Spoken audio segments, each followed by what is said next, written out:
And so welcome to our February community chat. We also have another one on Thursday morning. We are excited for the topic tonight about athletes and climate smart investing. And before we get into it, we always do a brief introduction as to we introduce ourselves briefly. And so about 30 seconds, we have more people joining all along. So I'll start. I am Lou Blaustein, founder and CEO of Eco Athletes, and excited to see you all here. And now I'm going to hand it over to Doug Lynch. What's up, team? Nice to see all you guys again. My name is Doug. I'm from Vancouver, BC, retired professional hockey player, and brought in by Lou. And I know Jasmine, Katie, Riddy, and I have been a couple calls together. So nice to see a bunch of friendly faces, and excited for the chat today. Yes, and I'm just going to say one more thing about Doug. He is the founder of an eco-friendly performance apparel company called Zenkai Sports. And now I am going to hand it over to, let's go with Jasmine Spencer. Hi, everyone. I'm so excited. I don't really get on these calls often, so I'm glad I could make this one. Yay. I'm in LA. I play for Angel City in the NWSL. And yeah, nice to meet everyone I haven't met before, and excited to chat today. And just coincidentally, Jasmine is also a founder of an eco-friendly apparel line called Jazz It Up. Now I'm going to hand it over. Yeah. Now I'm going to hand it over to the land down under, and Rydian Cowley. Rydian, you're up. Yeah. Okay. Hi from the future. Yeah. C8 over here. It's Wednesday where you are. Yep.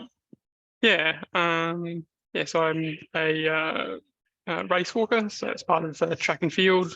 Been to a couple of Olympics. For those that I guess new and haven't heard me talk about me before, and yeah, I don't have a eco-friendly apparel line yet. So yeah, sorry to break that combination. Still got time, Rydian.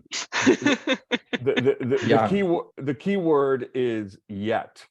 That's the operative phrase. Now I'm gonna. But I did have interesting. I'm on my sports athletes committee, and I was able to submit a board paper recommending them or recommending my sport federation take some action on climate change just this week. So yeah, exciting to sort of progress things in my sport. And sorry for stealing your thunder, Lou. I just thought it was exciting news, so I wanted to share it. Oh, that is exciting news. Congratulations. And Rydian, I mean, has really been a true leader in this space, and was one of the first Eco Athletes champions, and has supported us since the early days of 2020. Now I'm going to hand it over to Utah, Jeannie Crane Mousy, who is in Park City. And Jeannie, fire away. Okay, hi everyone. Start out with I have a bit of a cold, so oh no, a little under the weather. So I'm glad this is virtual, so I can't get any of you guys sick. My name is Jeannie. I'm a half pipe athlete. I do half pipe skiing. I also have a nonprofit that works in traumatic brain injury support, recovery, and policy change. And we have a documentary coming out near the end of this month. And then I work in climate activism and work with a little country called Vanuatu in the South Pacific. Ooh. And she works, I'm bragging on all of the champions. Jeannie works and Jeannie, I'm sorry you're under the weather. And does that mean if we're not ill, we're over the weather? Just that is a terrible pun, Lou. Sorry. I'm just gonna let you know that right now. Sorry. That is incredibly bad. I had a bad one on my last call, and that is much worse. What can I tell you? It's 8:30 here. I should be asleep soon. Yeah. Anyway, Jeannie is working with Vanuatu, which is one of the South Pacific islands and islands elsewhere that are really under threat by sea level rise caused by climate change. And she's doing all sorts of international advocacy on behalf of Vanuatu. So now I'm going to hand it. Now I'm going to pop it over to Fran Royland, also in the Rocky Mountain states, in the Mountain Time Zone. So we'll continue with that thread. Fran, you're up. Hi, everyone. I'm Fran. I'm a women's soccer player, former college player at UNC, and now I play for the Rapids. Not in the same professional league as Jasmine, but semi-pro league below that called WPSL. And I work at a large nonprofit environmental group called Rocky Mountain Institute, RMI, and I work mostly on. It's a pretty cool place to work. I work on methane emissions reduction. Very awesome. Cool. And so now I'm going to hand it over to a new Eco Athletes champion, Riley Barr, because she's very interested in methane. See how I do the threads here? I like Riley, it. I feel connected. Lou. Riley, here's your 15 minutes of fame in 30 seconds.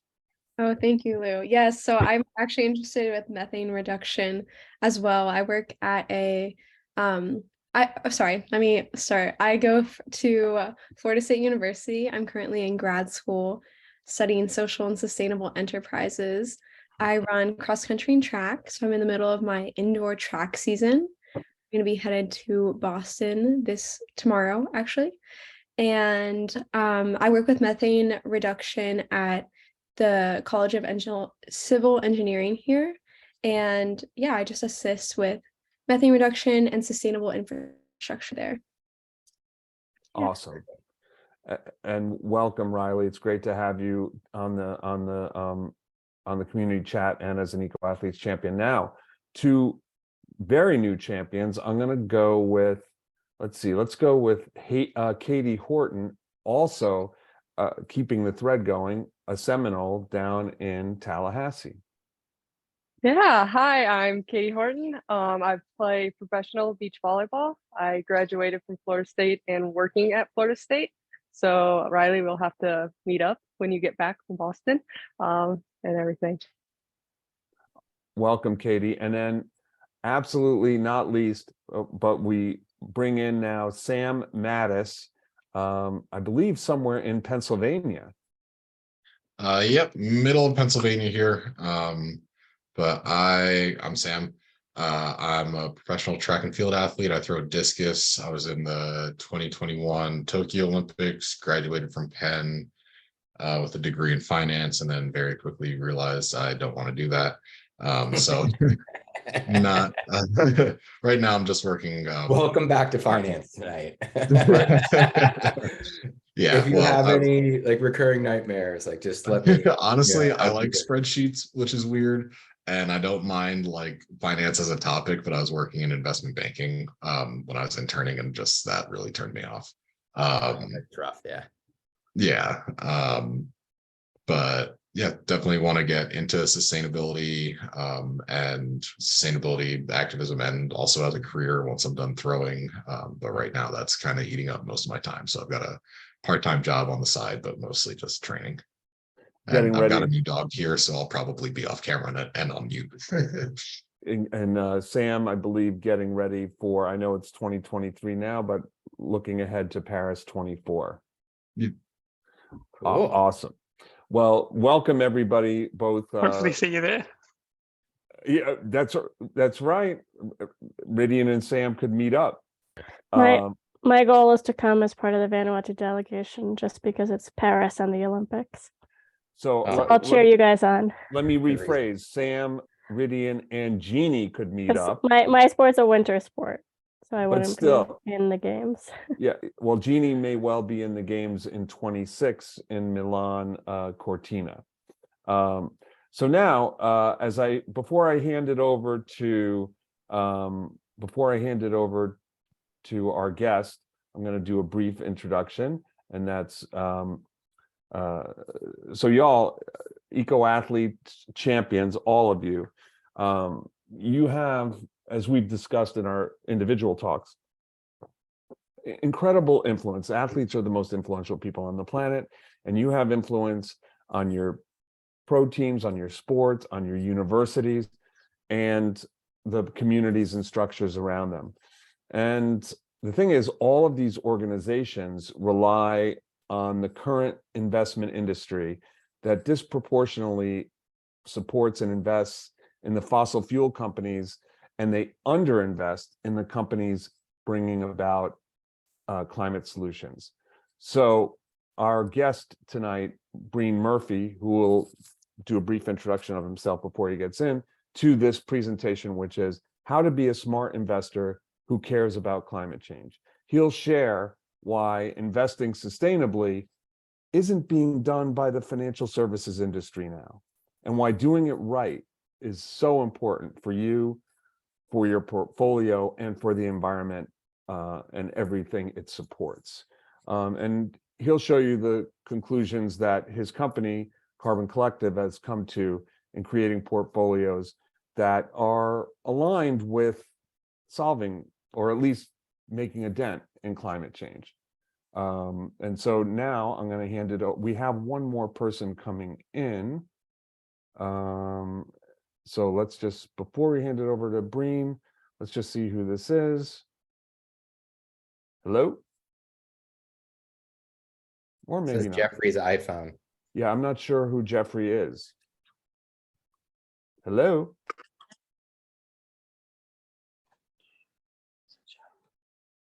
Hello, Jeffrey? No, sorry, it's actually me. I just had to switch devices. Oh, so it was the old switcheroo. Hi, All right. Jeffrey. Hi, Jeffrey, Jeannie, whatever.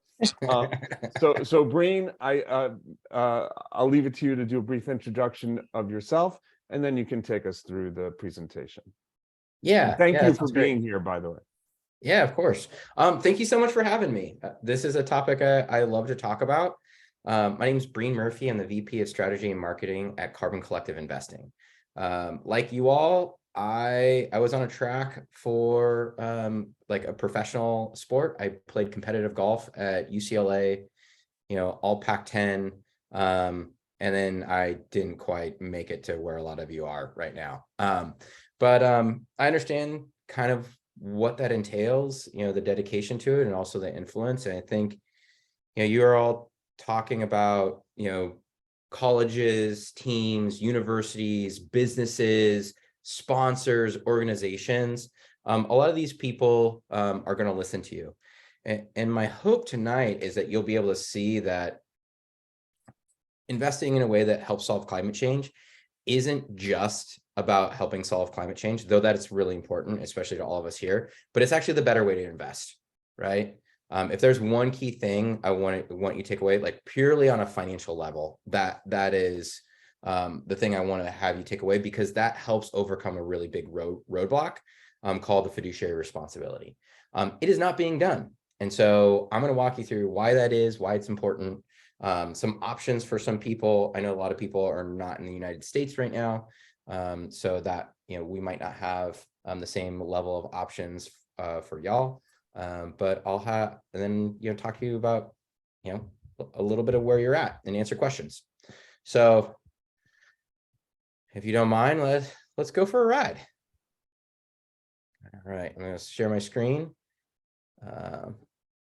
Now, can everybody see my screen? All right, great. Groovy. All right, so the main thing is, when we're listening to the scientists, in order to solve climate change, we need to massively scale the investments in climate solutions. We have the technology, solar, wind, electric vehicles, batteries. There's so many other solutions out there.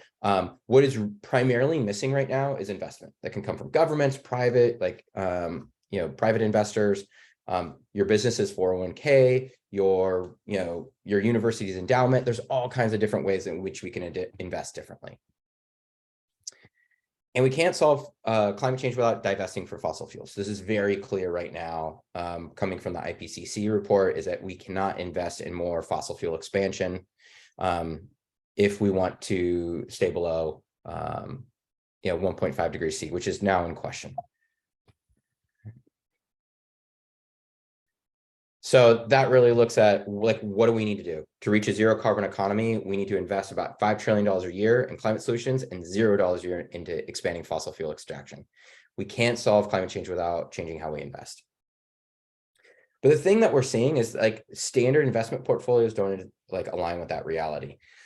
We chose Vanguard very intentionally because they basically defined fiduciary responsibility over the last 40 years. Low fee, passive investing, highly diversified. But what happens is they are diversified in like over 8% into fossil fuels and only about 4% into climate solution companies. So that is problematic. It's highly out of alignment. It keeps being like these admins. And when you look at what the options are, there's really not that many good options on how to get like a portfolio that aligns with solving climate change. Betterment, Wealthfront, Acorns, Allied, Vanguard, obviously. There's just not a lot of options because the products out there don't align with this narrative. So that's what's going to be our goal today. Why your investments matter, how to be a smart investor, is sustainable investing in active charity. This is Zach's wording. I've already kind of given the lead away. Tools to build your own portfolio and how we do it at Carbon Collective. The main disclaimer that we're going to go over, this is the most important thing, investing is based on past performance, like a lot of the data that we'll show you, but it's fundamentally an act about investing for the future. And so it does not predict that. So past performance does not guarantee future results. All right, why investing matters. So one of the most important things that you have as an investor is voting. In shareholder advocacy, you are able to cast votes inside the companies that you hold in your portfolio. A really good example of this is how Exxon had a group of activist investors that got 3 climate-aligned board members onto their board. It was very expensive. It really broadened our horizons on what shareholder advocacy could do, though you'll see later why we don't think that this is necessarily the best way to express shareholder advocacy, even if it's the most notable. Cost of capital. So this is really important for companies as their share price continues to go up and skyrocket. A good example a couple of years ago was Tesla was just ramping up. Like it was, quote unquote, going to the moon, as they say in the meme stop crowd. What that allowed for them to do is get really aggressive rates on lending so that they could finance their growth really well. And the main reasons is if they're seeing high demand for an investment, that means that they are more likely to have a lower risk on that company paying back their loans. So it helps with their cost of capital. So that if they have a bunch of empty storage sheds, right, and they're not growing, then they're going to get, kind of stuck and you're not going to want to invest in them. This is a really good example.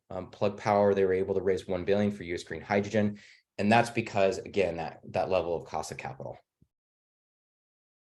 On the flip side, there is also some things that happen.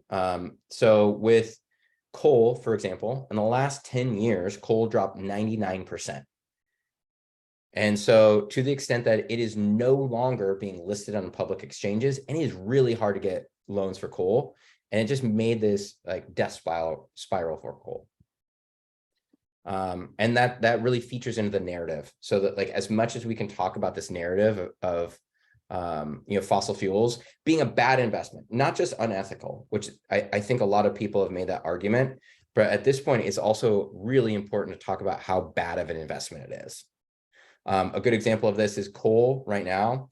It is more expensive to just operate a coal plant than it is to build and operate like a renewable energy power plant. So it just beats out right now. So we're going to dive into dispelling some myths. Number one, fossil fuels are necessary evil for performance, right? So we're going to dive a little bit into the data. Jeremy Grantham, he's one of the famous investors. He might not be as famous as like a Warren Buffett, but he's in that echelon in our group. $100 billion under management. He's more than that, but he also likes to look at bubbles, which is a really interesting thing. And one of the things he looked at is like divesting basically. And from 1925 to 2017, so that's almost 100 years, divesting underperformed the market by like little under, so it's only like 5 basis points, 0.05%. That is not much. That adds up to about like $100,000. If you, we took out that slide. I don't have that memorized. It adds up to some money over 80 years, but is not a lot. The thing that really changes is when you start to look at over the last, 1989 to 2017. So there's this 30-year period, almost 30-year period.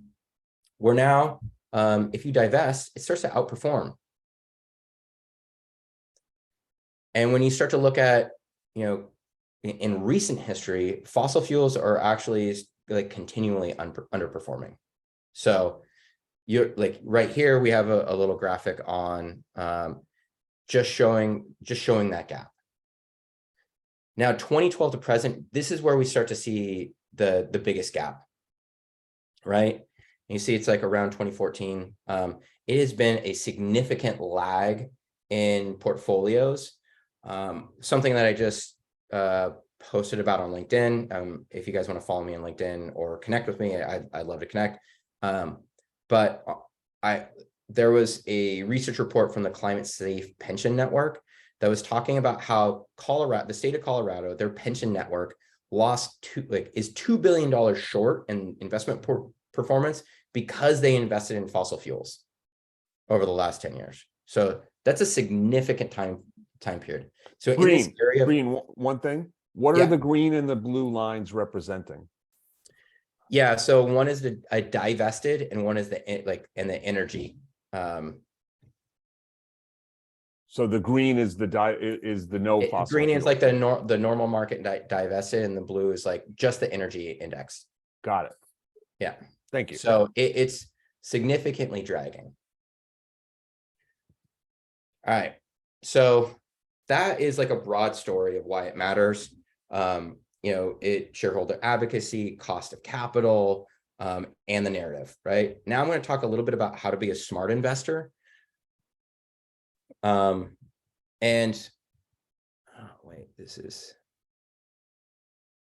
sorry. All right. Sorry about that. This one's a little out of order. I just cleaned up the deck today and got a little bit changed. This is like myth number 2, which is about sustainable investors should expect lower returns, right? So we talk about divesting, now reinvesting in climate solutions. So the first thing is technological disruptions happen really quickly. This is like maybe my favorite slide, because you're looking at New York City, 13 years apart, Fifth Avenue, and the change is dramatic. In the left one, this is horse and buggy, and there's only one car. And the right one, 13 years later, I don't even see the horse and buggy. But there's a significant change in this technological disruption. This is what is happening right now with energy. And the better tech will exponentially grow. So a group that we like to follow is called RethinkX. They study technological transitions. This is the way in which they describe these technological transitions. So these virtuous cycles, which are being experienced by renewable energy, you get government support, more private investment, higher margins, higher revenues. You start to get lower costs, more public acceptance, better capability, economies of scale, more variety. So you start to see all this added capability. This is what is happening right now. And then the death spirals, reverse economies of scale. It's more expensive to drill now, less public acceptance. A lot of people don't want to pollute anymore. Higher costs. I mean, anybody that went through inflation the last year, you started to go to the pump. It was really expensive to get your gasoline, petrol, if you're in Australia. I just want to make sure the translations are available. So like you're starting to see that it's not getting to lower revenues just yet, but it's starting to get in that lower margins, lower investment, less government support. Like these are the areas that we're starting to work into for energy. And when we look at this and when we look at the markets, we're looking at about 60% of the market for fossil fuel use is in transportation and electricity. And the reason why this is important is because we are seeing adoption in areas for electric cars that are starting to erode this market share. Electric cars are just better. They're faster, more powerful, less maintenance, more features, safer, right? Comparable lifetime costs. We're starting to see these like economies of scale hit, like reach parity. They're soon to be cheaper to buy, like at the store. And this is what happens. Electric car sales are soaring globally, right? This seems like a graph that would be indicative of a company you want to invest in, right? So when we're looking at climate solutions, they're starting to outperform. So this is just like added examples of when you're looking at 61% of the electricity coming from fossil fuels, you know, we need to drop 25%. So renewables have the economic tailwinds right now. This is getting into exponential growth of solar and wind, right? We're getting policy milestones. We're getting technological breakthroughs. We're getting campaigns. We're getting organizations that are starting to power their renewable or their data centers on renewable energy. And then we're starting to get, you know, current and future climate legislation, right? So we have like the Inflation Reduction Act in the United States, which is providing tax incentives. In Europe, we're starting to see a carbon border adjustment, which means they'll tax companies who import goods from areas that are powered by fossil fuel, a certain amount of tax. There'll be a tariff, right? So it'll be harder to compete in these other areas if they haven't instituted their own basically carbon price. And when the pain is bad enough, legislation is going to come. So these carbon taxes, lawsuits into fossil fuel subsidies, these are what are coming. So they're being outcompeted in transportation, outcompeted in electricity, and they face significant legislative risk in the coming years. One thing that we like to talk about, and this is what I was hinting at earlier when I was talking about shareholder advocacy, is that we should own fossil fuel stocks to vote and pressure them. We've had a lot of people come and talk to us about this, because of engine number one success. So we think of this as the supply side. So Exxon, they have these climate activists. What's the climate impact? So when you're looking at them, that means if they're going to change their business strategy, they will have to divest from its fossil fuel infrastructure, right? That is a lot of new development that has already happened. These are all dates, you know, since that legislation or that board win has passed. So these are all in the last like four years or so. So it's pretty exciting, but they're still developing. And that also means that those people who, you know, that continue to invest are going to have to sell those. So, you know, a lot of the large oil companies are state-owned too, right? So you're looking at, you know, China, Russia, South America, Middle East, Saudi Arabia. So like, they're not just going to divest, like who are they going to sell them to? Other countries, private companies, you know, so it just sets up for there to be a situation where they're going to be unlikely to declare oil as a bad business before divesting, right? Like they are in this predicament, you know, they want to sell everything, you know, for, you know, pennies on the dollar. It puts them in this position of like, what do they do? What is their incentive? They're likely not going to talk about how much they're investing in renewables. They're going to talk about how good their business is, sell it off, and then like reinvest their profits elsewhere. Like that's what you would do. So what we think is that investors should focus on lowering demand and not supply.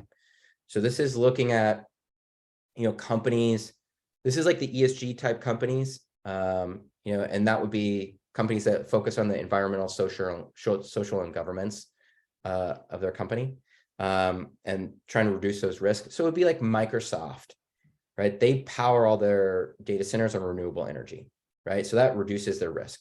So that's where we think we can have an impact on helping lower demand. One of the things that we talk about all the time is imagine a restaurant with a line out the door. It's going to be really hard to convince that business owner that they should change their business practices, you know, offer a different hamburger or whatever they're doing. They're going to look and they'll be like, I got a line out the door. I don't need to do this. So what we think is important is go to all the people in the line and say, hey, this kitchen's super dirty, right? This isn't very healthy for you. It's not that good. Go across the street. That burger is delicious, right? You know, that's the place to go, you know? And so it starts to talk about getting people out of the line. This is really weird. And I'm really sorry. There's a couple slides that are out of order here. So we had one slide that was going into the tenets of, so that is like the third miss. Now I'm going to go into the tenets of how to be a smart investor, right? So we had that title slide that was a little mixed up, so I'm sorry about that. One of the biggest things is investing with the market, right? So when we talk about investing, it is no longer about active investing, being the Warren Buffett, who's really person trying to beat the market. There was a time where that was important, but that time came, 30s, 40s, 50s, 60s, where people didn't really have the tools necessary to outperform the market, right? And then they codified how to be a great investor. People really doubled down. Smart people started to specialize in this. And then passive investing popped up, in the 70s. And they started to show that if just like the system is more valuable than the individuals now, right? So if you have everyone arms raised, trying to be as good as they can and outperforming, and they're trying to see all these niches, over time, that creates a really difficult way to outperform the market. So right now you're seeing investing with the market, and this has been defined by Vanguard. This has helped define fiduciary responsibility. So investing with the market. Diversify. This is also Breen, could you just explain what fiduciary responsibility means? Yeah. So that's a really good term to understand. Fiduciary responsibility means that you have to make decisions in the best interest of the people whose money you're managing. In the United States, that has been historically very narrowly defined. And the way that has been narrowly defined is by the financial best interests. So you have to invest in a way that's going to provide the best performance, basically. This is one of the major roadblocks in getting, your company's 401k, large endowments, universities, pension funds. That has been the main stumbling block. That stumbling block is being eroded right now as we speak. You're starting to see outperformance that people are starting to notice in divested portfolios, as I mentioned before. And you're starting to see like a broader definition of fiduciary responsibility. At least in the United States, we have a lot of states who are very conservative, who want to protect their interest, and they're trying to protect their interest at the expense of good performance and high fees. And so it's like Texas is going to cost them an extra 500 or 600 million. So these are examples of the fiduciary responsibility and how they're being expanded and changing. This is good for climate friendly investing. Secondarily is to diversify, trying to put your stocks in a bunch of or your investments in a bunch of different stocks and bonds that are allocated in a way that's aligned with your goals. So you're hitting growth in income, ways to address inflation, defensive assets, so it's all in one portfolio. This is what a lot of investment managers are really thinking about if they're managing, your 401k at which is like your retirement plan in the United States. I know a lot of other countries have pensions. We don't have that as much. We have the private retirement system. And then you want to try to invest with as low fees as possible. Fees over time, here, let me move this so I can see it. Fees over time can have a dramatic impact in the performance. And so what I want to show is the S&P 500. And then there's an S&P 500 with a 0.5% advisory fee. And over 25 years, that will affect performance about 90 percentage points, right? So you want to make sure that you keep fees as low as possible. At Carbon Collective, this is something we think a lot about because we're trying to have like fees that are low enough where we can still stay in business, but we know that this is something really important to the performance of our portfolios. So we're thinking about this a lot. All right, so now we're going to get into tools for building your own portfolios.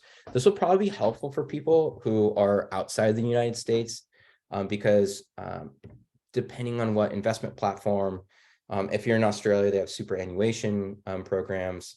In Canada, you have your own pensions. You can still invest on your own. So there will be different levels of access. So when we look at this investment landscape, we talked about really the golden area as being high impact and diverse and low fee, right? What we're seeing is there's not a lot of great options, just to be honest. This means that there's high fees that are over here. First Trust, they have an ETF called QClean that's really good. Invesco, there's some green funds in here that tend to be high impact, high fee. You have a lot of like diverse, low fee, Vanguard, but they're really not doing much, like slightly divested. And so we want to try to give you like an idea of what that looks like, and then what might be a better way to construct a portfolio. So this is going over some of the funds. I'm going to move my video over here. So when you look at green funds, the things that I would take away is positive impact, high expense ratio, not a lot of diversification, not holding a lot of stocks. All right. When you're looking at climate funds, this is like Etho Capital. This is like Change Management, which is actually owned by Jeremy Grantham, who was mentioned earlier. Aspiration. You'll also see the expense ratios are fairly high. Etho has a little bit more % of total market, and they have like kind of positive to neutral impact. Etho Capital has an interesting sustainability bent, in which they have the lowest 20% or the lowest 20% of emitters in each sector. It's a pretty interesting theory of change.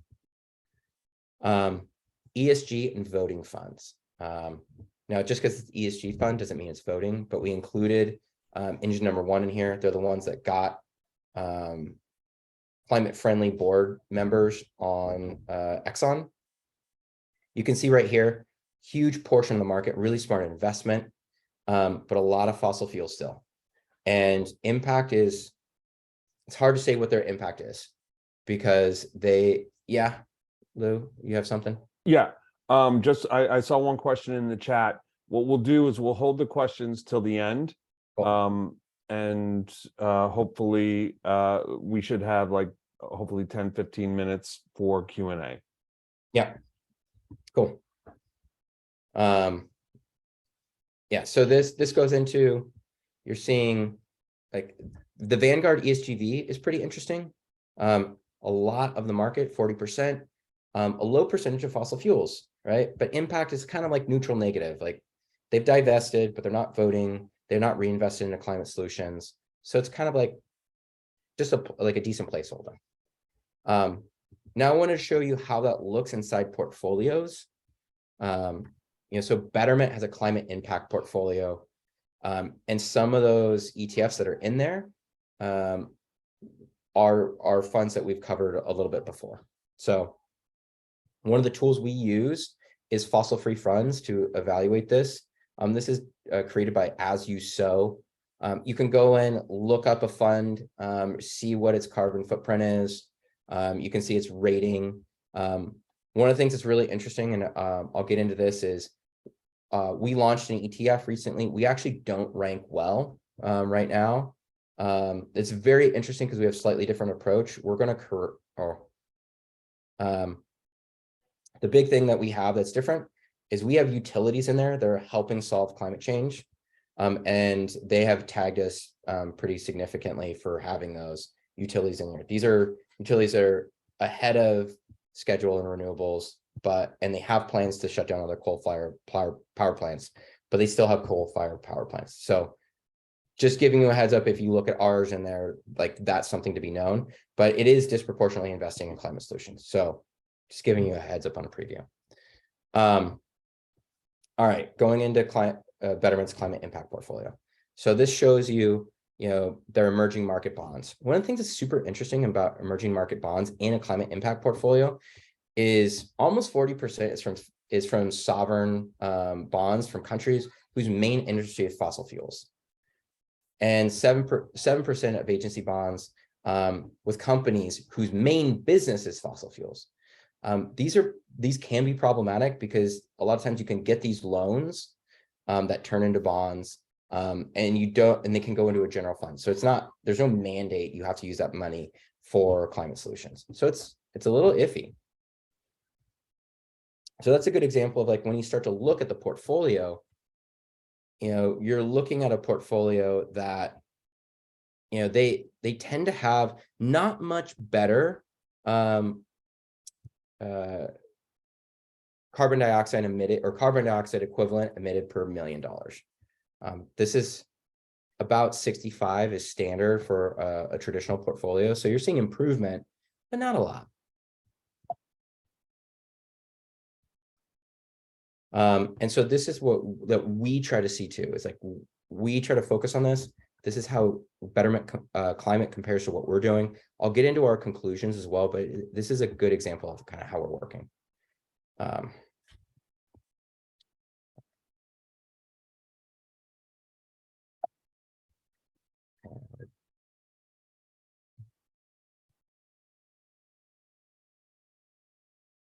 There's some weird stuff going on with this.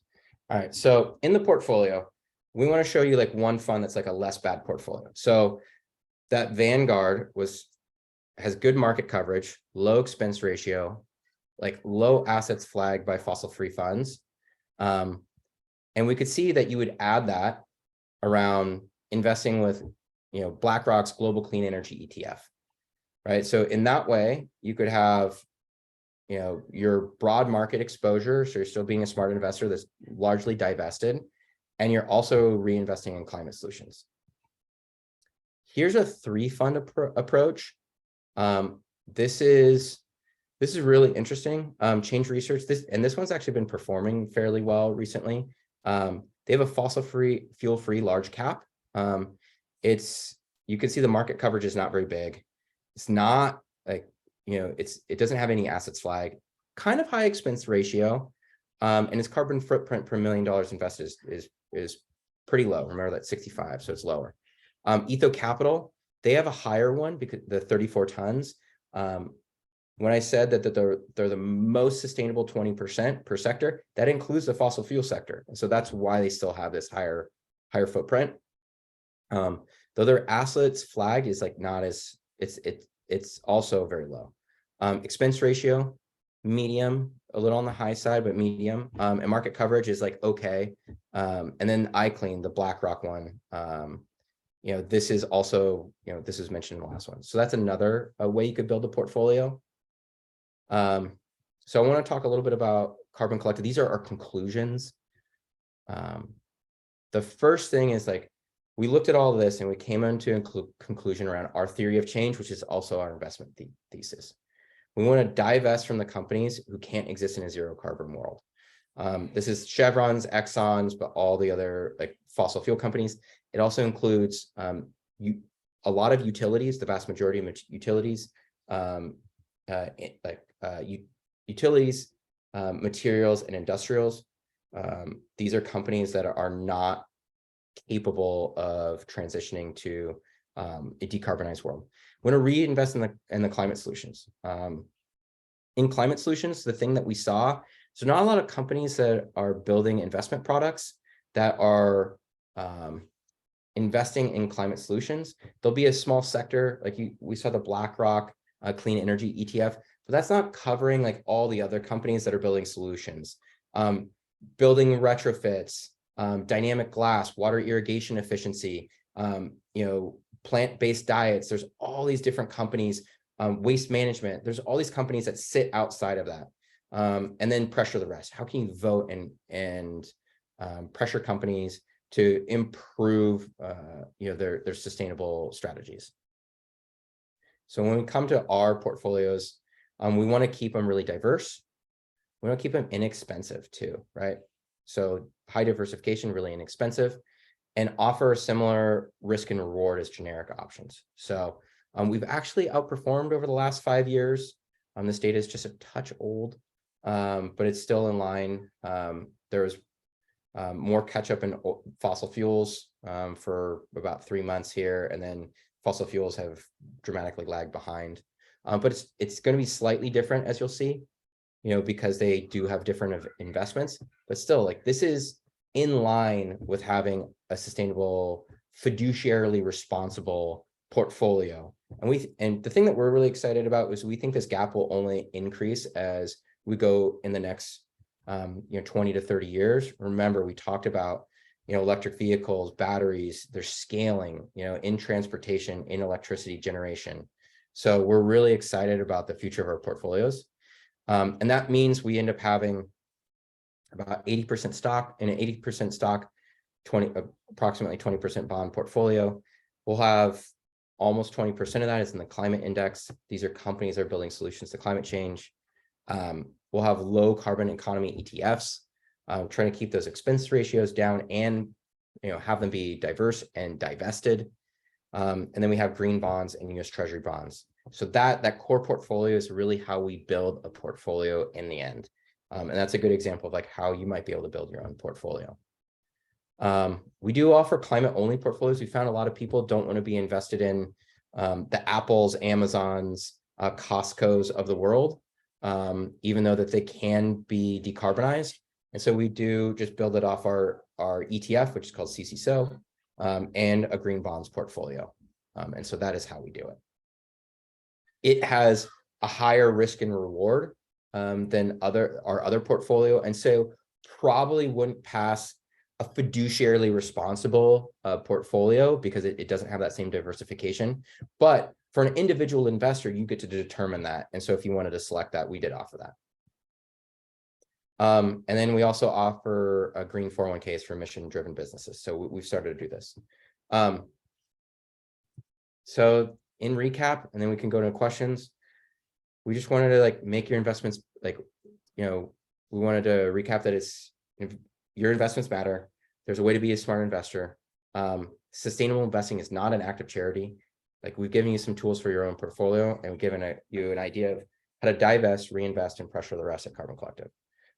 So with that, I'd like to open up for questions.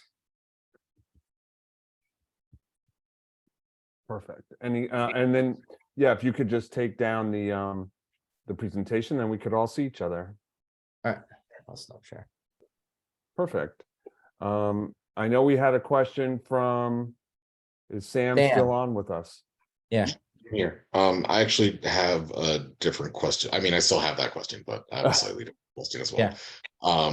So it seems like a lot of this from Carbon Collective is geared some towards individuals, some towards organizations. Have you had any like larger organizations? I'm thinking of like national governing bodies as it relates to like sport, use your either 401ks or ETFs as their investment strategy?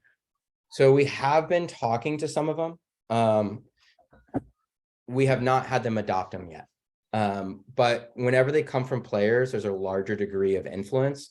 Right now, we've been talking to a professional basketball team about doing this, and they're very excited about it. They have a culture around sustainability. And so there's an opportunity, but it takes time for them to make that change. And we just started offering our 401k like only nine months ago. So we're in that process. We're having conversations with some of the largest organizations in the world, private organizations, Fortune 10 companies. So there's been a lot of excitement there, but the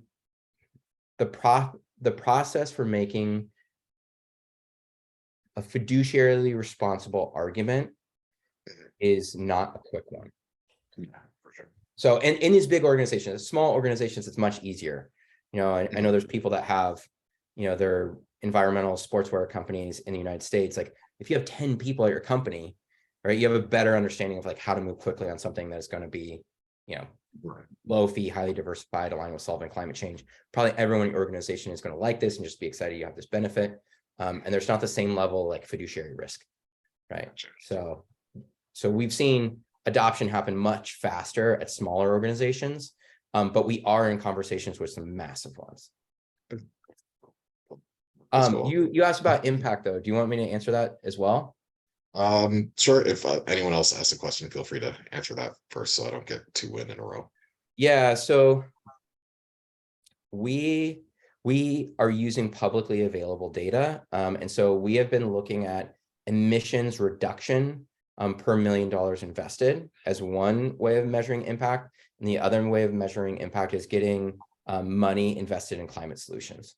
We need to close that climate investment gap.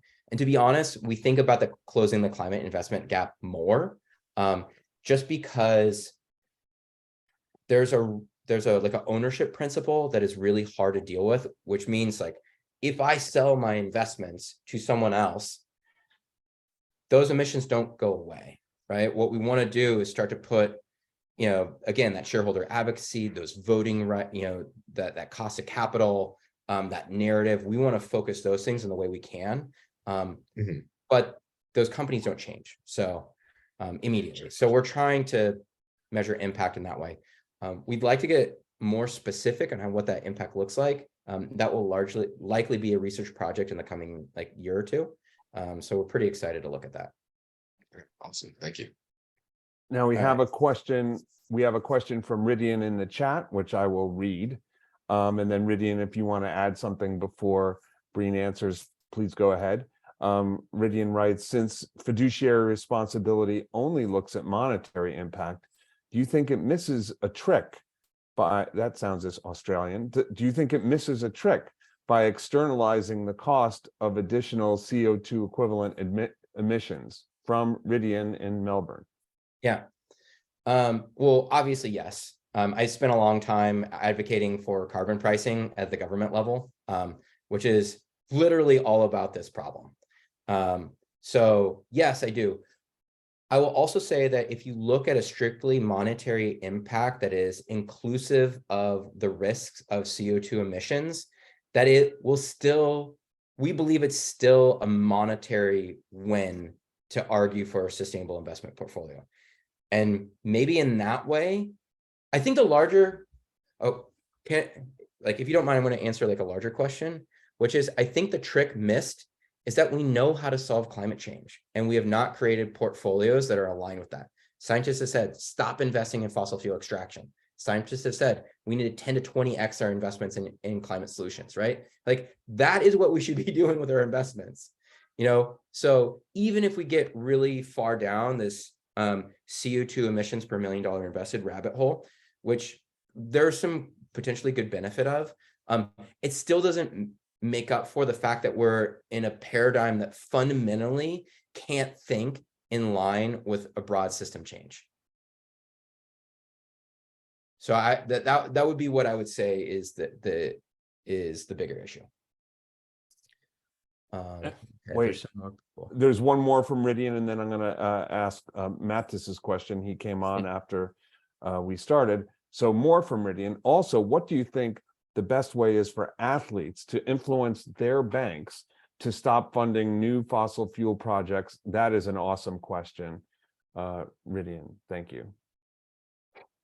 I mean, I can add on to that one briefly. I'm not sure if they operate in America, but in Australia, there's a group called Market Forces that teamed up with some comedians to hand out some greenwashing awards to some banks at their AGMs this year, and filmed it, for example. That had a bit of an impact, I think. Yeah. That's a good way. I really think that looking at what athletes' influence is the way in which can organize people. And so I would say to organize. That's almost always going to be my answer to maximizing impact, and then letting whatever influence and popularity have get to other people. So it's there's another group called Work for Climate that's been focusing on this in Australia, and they've started to come over to the United States. If you're able to draw attention to what the work they're doing. I actually did a whole documentary with a big wave surfer. And that was all he did, just drew attention to sustainable solutions, right? So being able to draw attention to groups that are helping solve it, I think is one of the best ways. I also, I'm going to add one thing in there, which is also, I think it's partly on the carbon collectives and the betterments of the world as well to, engage athletes as endorsers. Like what we saw last year at the Super Bowl, what did we see? All these crypto ads, they had a ton of money and they got Larry David and everybody else to do these ads. I mean, Well, you I'm- say that, but like that whole industry is in shambles right now. I know it is. I know Yeah. it is. What I'm saying is, I'm not advocating for them at all. I'm just Mhm. saying that, you know, athletes are the most influential people on the planet. You Yeah. have, you know, a Carbon Collective, you know, data that shows that, you know, investing for climate and decarbonizing is the way to go. Getting athletes who already are on board with this, you know, I think could be a powerful combination. Not to tell Carbon Collective what their advertising or marketing strategy should be, but of course I'm doing that right now. Yeah, I but, was like, I you don't know, know it's what what you're I do. Yeah. Yeah. But I felt like I would be remiss if I didn't. I'd like to. I like, think if- athletes while you're can on be. that, Lou, while you're on that, I want to hit that up for a second, right? So one of the things we've tried influencer strategies before, right? And how's that? But gone? what's that? Not very well. Then I Yeah. would. So I have a belief on why it didn't go very well, which is if you're following somebody, like you need to demonstrate authority on something that is, this is a hard decision on something like this, right? So if you demonstrate authority and knowing about this issue and your followers start to follow you and like learn about this, they will be more likely to trust when you do a partnership. So if you were, for example, if you were to go down a pathway and say, hey, like money talks, money is power. I'm going to start researching how this connects. And you started to like share your research with your followers.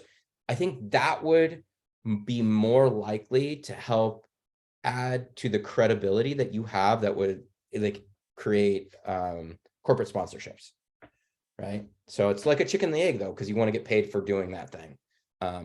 Right. I mean, now, of course, my mind is going to all sorts of creative kind Totally. of applications of this with the athletes and the financial pros kind of teaming up, but I don't want to hijack this. But Yeah. separate conversation, Breen, we might want to have. Yeah. If anybody wants to talk, here, let me bring it up. There's my email. I got one more question in here, so I want to make Yes, sure I from get that. Matisse, from our friend from the University of Pittsburgh. Yeah. And the Pitt soccer team, and also he's just launched a podcast about sports and climate, and he's from France. And Matt just asked, what would be the best way if we wanted to, you know, as individuals, invest through the Carbon Collective? All right. So right now, if you're in the United States, we can help you through going to carboncollective.co. I always say the best way is to hit the talk to the human button. It's actually our co-founder, James, and he'll walk you through all the steps. I always say that option just because financial services, it's like, it can be really anxiety inducing to go through all the steps of the form. I mean, we have that form there. So if you're super smart on this, I mean, Sam is like a finance major, so he might know all of these things. But if you're not, like just talking to a person is so helpful. And so that's what I would say. If you're outside the US, I don't know which institutions will have our ETF, but some of them will. You know, I don't know which ones we're not even like for regulatory reasons allowed to say, but you know, that's probably the best way to find us. And an ETF is an exchange traded fund. Yeah, it's a product. Right. It's basically their fund of companies that they've invested in, and you buy it as a. Yeah, it's all our climate change solutions. As a thing. Yeah. The thing that's also exists is you know, our 401k program. So if you own a business inside the US, we can't do Canada. Doug, as much as I would love to help you, that would be awesome. So I can't do that. Jazzy Fit needs a 401k. Happy to help you too. We specialize in helping small companies as well. But universities, bringing this up to universities, if you're still there at Florida, like who are they using? Who are they putting on their platform? These are the places that we would love to help with. And that can be with the endowments as well. Universities are really interesting because they have so much money, because they have so many people that they employ, So they have really large retirement plans that are heavily invested in fossil fuels in addition to their endowments. So universities are super interesting for athletes. And then you could have like governing bodies and a bunch of different people that may have 401k plans. Anywhere where there are people employed, there's money in retirement accounts, basically. And I'm always happy, like I love talking about this. I love helping them. You know, I got into climate from an activist standpoint. So like strategizing and thinking these through. I love this. Also, I come from a marketing idea. So like if you need help with like social media marketing and how to like grow your following, like I'll talk to you. Like I just love helping people. And and it comes through. And any other questions from the group? I don't have a question. I was just gonna say that with me and Katie both at FSU, I'd love to continue this conversation and see how we could influence our investments here. Yeah, that'd be awesome. Yeah, Riley, hell yeah, let's do it.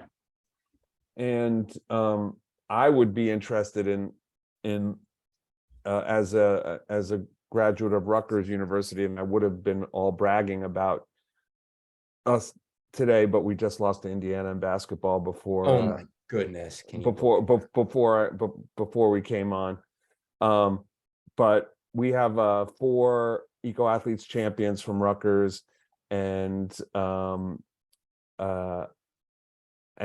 think they would be interested in this as well. Some of them may be on the. We're doing a second, as we always do with our community chats. We're doing another one on Thursday morning at 10:30 Eastern. But that would be an interesting. Yes, and in Indiana beat Purdue, as Fran so accurately. But it still doesn't take the sting out. And we beat Purdue earlier in the year. We were the first to beat Purdue. But I digress. So thank you, Breen.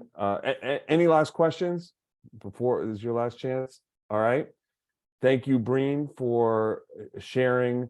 I actually have one question. My question is, and there are so many funds out there that the ESG investing has gotten a bad name in the last year, 18 months, maybe 2 years. For a bunch of reasons, yeah. Right. For the investor who is not so savvy, who's just getting started, or this is not they're not poring over barons every day or whatever it might be. How would you advise, kind of just getting cutting through the clutter to the investment outfits and the funds that are really doing the best possible job? Yeah.